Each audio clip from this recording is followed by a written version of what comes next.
内地人在地前来到云林的土库种真侪土豆。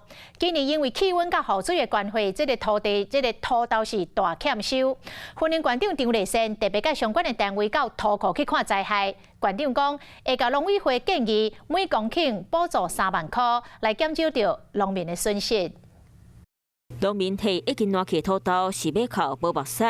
今年因为气温含落大雨的关系，和云林县的土豆弄烂去个不价，农民嘛了解土。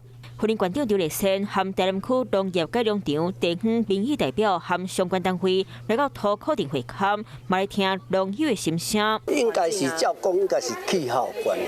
台南区农业改良场讲，虽然这几年平均气温变悬，不过气候变化大，土豆在咧低温的时会影响到人花，呼吁农民在咧种土豆之前，会当先看天气预报，再来调整种时间。损失真惨重啦吼，希望会当符合咱天然灾害这个现金救助部分啦吼。官府认为损失严重，若符合天然灾害救助的申请标准，会向农会建议1公顷补助3万，嘛会有受灾农民赶紧向公所申报。晚间9点，邀请您与世界同步，60分钟掌握全球脉动。